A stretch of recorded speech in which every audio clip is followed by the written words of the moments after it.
As you have seen on my social medias, I went through a terrible accident about 7 days ago, 8 days ago now. And I talked about it in a video. I haven't been the best over the last 8 days. Mentally, I've been going through it, but we gotta keep going. It's life. Shit's gonna happen. We're still here. Nothing happened. My car burned down. My niece's car burned down. I was driving. The car caught on fire. When I looked to my back seat, the back seat was on fire. I got out the car. Couldn't get my cameras and everything out of the car, but at the same time, nothing happened to me. I burned my elbow a little bit, but we're fine. For the first few days, I was fine, and then it hit me about how fragile and how easy it could all just end, and we don't know and how much we're promised in the future, So that's kind of crazy. It's been a crazy. It's been a slow week, a reflection on everything week, and also super busy with work, and then life, it just moves on, But we're here. Welcome. Hope you're doing good yourself. I have a lot to talk about because there's been Coachella news dropping, and I just haven't been able to make updates. I wasn't feeling myself to even just sit in front of a camera, to be honest. But we're back. So let's talk about the latest Coachella news over the last week. The Lab dropped their lineup. I haven't talked about the Lab. So the Lab is celebrating its 20-year anniversary at Coachella. For those that do not know, the Lab, it's its own activation at Coachella. It's one of the stages. It's one of the experiences that you can experience at Coachella. They bring their own setup. They bring their own artists. And it's just such a fun place because, one, it's all dance music. So if you just want to dance and want to get lost in the forest, go to the Lab and have fun. And they always bring special guest performers to end the night. So day 1, day 2, day 3, expect some surprise sets by big name DJs, especially being the 20-year anniversary of the Lab. That's something to think about. So the Lab lineup is out. I'll put you guys could definitely see it. I think I did talk about it a little bit. The last time I made a video, I also talked about Chris Lake was added for Thursday night festival campgrounds. And since the last video I made, Disco Dome was also announced for Thursday night campgrounds for weekend 2. So what does this mean for Coachella and people that are going to the festival? On Thursday, for the campers, Coachella is expanding the camping experience. This might be the first, but maybe not the only surprise that Coachella has for the festival campgrounds. They want to create an environment for people, to encourage people to camp. If you want to go to Coachella, the camping experience is the best. Everyone talks about it. Yes, it's a little rough, but life's rough. Life's going to throw that at you, But you get to see Chris Lake, or you get to see Disco Dome weekend 2. On Thursday, before the festival starts, you set up your camping site with your crew or your solo camping. It's all good. Boom. A DJ set to start the weekend, a 4-day weekend, I guess. And yeah, just have the best time. So let me know your thoughts on Disco Dome, Chris Lake. Who do you think they should have brought as the surprise campground sets? And what do you guys think of Coachella expanding the camping experience? Does this make you want to camp at Coachella more? We'll see how the entire thing plays out and how people feel about this whole experience. Now, before, they actually always had DJs playing every night, but now we get some major announcements, so they're encouraging people to camp so they don't spend too much money in hotels. You're already in the festival, might as well just continue the party there. So that's pretty cool. I think this addition to the festival is super dope. Pero let me know your thoughts. The next thing that Coachella announced was the Heineken House Lineup. Now, the Heineken House, it's also its own activation at Coachella. They have their own artist. Of course, it's sponsored by Heineken. And they're bringing their own lineup. So they finally dropped the lineup for this year. Let me pull it up. It's on Friday, DJ Premier, The Far Side, Corday, Autograph, Kilimanjaro, Mexican Institute of Sound, and Lovra. Not familiar with a lot of those names, to be honest. But Corday, I do know Corday. The only thing with Corday playing at 7:15 to 8:30, that's such a prime time. Like, there's no way. That's a cool, intimate performance to watch Corday. Not gonna lie, that's super cool. But at 7 p.m., you're talking about who the hell's going to be playing at the main stage at 7 p.m. or at the Sahara tent, competing with some of the big lineups. And also the Quasar set, which we'll talk about Quasar a little bit later in the podcast. But that's the lineup for Friday. On Saturday, we have Queen Herbie, Pusha T, Southside DJ set, Murder Beats, Z Muffin, and Miramar. Now, Saturday, Pusha T. Again, Pusha T performing at 7:45 to 8:45. That's around the time Charlie XCX is gonna be playing. Right before Green Day, right before Green Day on the main stage. So Pusha T, if you're a big fan of Pusha T, he was here at Coachella 2023 and he performed like at 5 p.m. on the main stage, and now he's having a Heineken House performance on one of the smallest places in the entire festival. That's pretty crazy. But Pusha T, let me know your thoughts. Are you guys down to see these performances? And then on Sunday, we have Digitalism, Chevelle, Afrojack, Badger, Wookie, Mojave Gray, and Anata. Now, Afrojack performing at 7 p.m. to 8:30 on Sunday. Again, such a prime time. Junior H is probably playing at the same time. And Afrojack, the lines to get to Afrojack or Pusha T or Corday or the Far Side are going to be insane. Like last, you would think Coachella learned their lesson last year, because I remember trying to see T-Pain, which they booked. They booked T-Pain. Okay, T-Pain's pretty huge, but booking Afrojack for the secret set, it's just it does not make sense. It just does not make sense.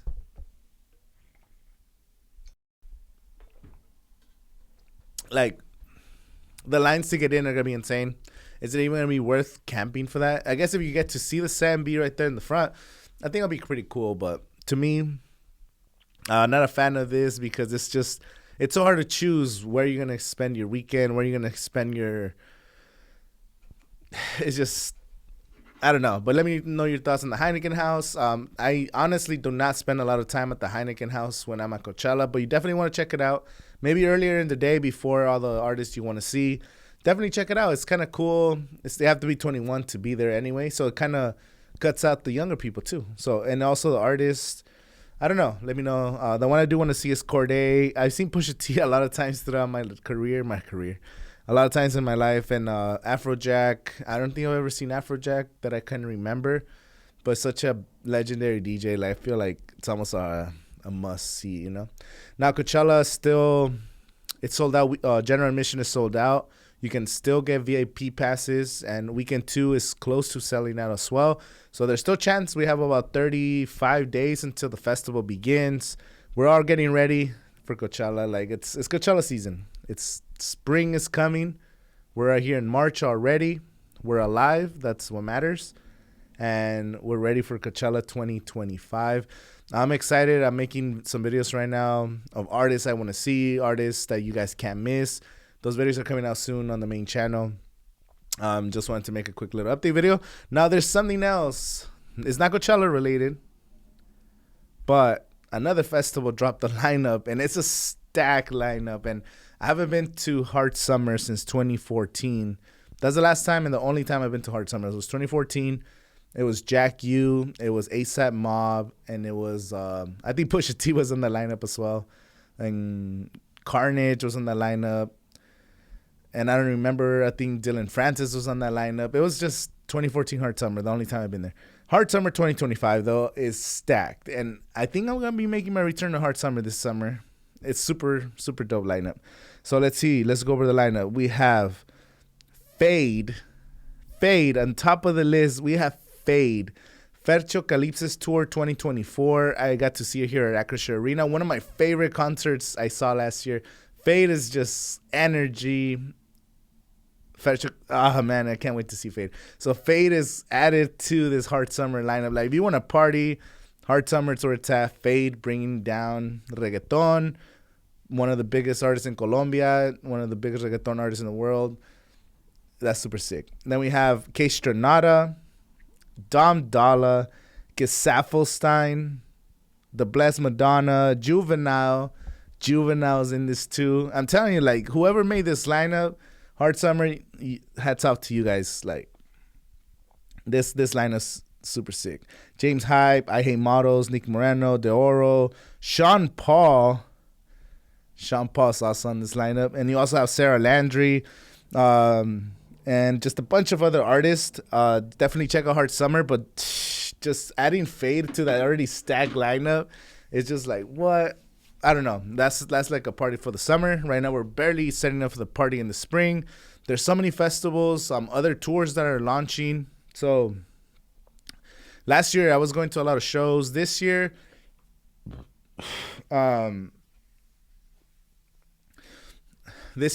right now, like, my focus is Coachella. I might get to go to a show in a couple weeks. I'm waiting to hear the confirmation for this for Marca MP. Marca MP. Marca MP. They're going to have a show at the Intuit Dome in March. We went to I didn't go to the press conference because I was dealing with my whole car crash situation. The whole situation is still, like, my mind's still not there. But definitely maybe Marca MP coming up soon. And then we have Coachella Weekend 1, Coachella Weekend 2, and then Tito Doble P during Stagecoach Weekend. That's going to be pretty cool. And then, of course, Hard Summer coming in the summer. There's so many festivals and everything that's happening around the world. But, of course, you know, there's so much happening around the world. It's hard to focus on the festivals. But thank you guys for joining in today's episode. I just wanted to talk about some of the latest Coachella news and things that are happening. I also caught that flu that's going around. I don't know what it is. I don't think it's COVID. I was in a fever for the last 3 days. I still sound a little nasally, but yeah, it's been definitely one of those weeks. Definitely one of those weeks for sure. I'll never forget. And, you know, I'm just happy to be alive, and I just wanted to make this podcast to talk to you about it. And even though it was hard, we're on the better side of it because we just have to keep going. I don't care. I don't care what gets in front of me. We're just gonna keep going. It's one of those situations where life throws at you, and when you're in the moment, you don't realize what's going on. But then I'm like, no, like, damn, like, we're in it right now. We're in it. The only way to get out of it, like I've done in the past, is just to keep going. I think I went through the roughest time in 2022, 2023. We just pushed through it, and now still going through it, but we're pushing. We're just going to keep pushing, and we're going to keep pushing. Right now, I'm focused. My whole mindset just been shifting, and I've been waking up super early because I've been going to work at 5 a.m. And every morning, I feel emotional every morning, just getting ready to go to work, but like in a good way. Like, I'm just happy to be able to, because I just think about what could have happened, you know? But I feel like I'm getting better. And then it just shifts your whole perspective and the things that actually matter, because, you know, it's hard.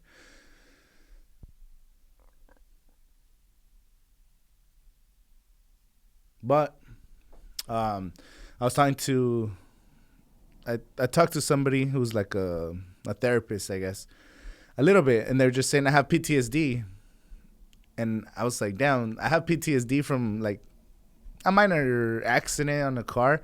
Then I'm thinking of the people that actually go through some real hard stuff when it comes to war, and the people that are that go to battle, and, you know, that kind of thing. And I'm like, damn, that's crazy. And then just conversations with people and feeling the love from the community and everybody that reached out. On the GoFundMe, we've got over 90 donations, and people have been donating. One, I want to get my niece a car because she needs a new car. That's like priority. I definitely need a new computer to edit, a new camera and all that stuff, but the priority is to get her a car. And then you guys have been supporting everything. It's been pretty crazy. It's been only like 8 days, but I swear I've been just talking to people for so long for the last few weeks, and just feeling the energy from you guys. And it makes me want to keep going. And that's the importance of social media, importance of building something online, whether you bring value to people, the people that are listening to this podcast, or that watch my YouTube videos, or if I ever made a music video. So I've been working with so many people over the last, 10 plus years, just making connections, friends, family, everything that just work and work and work. But you are building that brand. And that's what I've been able to do with over thousands of videos on my YouTube channel and hundreds of podcasts and hundreds of music videos and videos for clients and just supporting everything that I can, because why not support each other? Why not support your community? And I'm all about community. And then when I needed a little bit of help, the community came and they reached back and helped me out with everything that's been going on. So that's also giving me energy. So that's why I'm so grateful every morning. I'm like, damn, I got everybody behind me. I'm super excited. And then things I've been putting off, you know, I'm like, fuck, I want to do this. And then I want to, in the future, I want to kind of go this route. But then it's like, you don't know when your future is. You don't know how long you have. You don't know how long your future is actually going to be, because everything could just be gone so fast. So my focus now is like, oh, I got to plan for the now, enjoy the now, which I've been doing. You know, I try to enjoy the now as much as possible, but it's like, also don't wait to create what you want to do and just start now, because you never know if you don't have tomorrow. Some of the shit you don't know. That's a fact. So and there's a lot of things that I just been thinking over the last 8 days. And it's definitely a wake-up call with everything in my life. So I'm just going to keep going harder. And with a new mindset shift, we're going to get back stronger together. Thank you guys for having my back. I got you guys as well. If you guys need help with anything, send me a message. Again, I'm always down to help. And if I don't have all the answers, I'll try to guide you in the right direction. And that's what we're all about, connecting with each other, going further. And that's the lesson right here, is just we got one life. We got to go hard. And that's it. We got to go hard. No more waiting. Whatever your dream is, you want to be whatever your business, you want to be an entrepreneur, you want to make music, you're a producer, a DJ, a rapper, you play in a grupo, I don't know, a painter, whatever you like. Art is everywhere. And art should be enjoyed and celebrated, and you should go hard with your art. And whatever you want to do, it doesn't matter. But no more waiting. Go hard, because you don't know how long you have. And let's fucking do it. So thank you guys for watching. My name's Angel. Make sure you guys like. I'll see you guys in the next podcast. We got one life.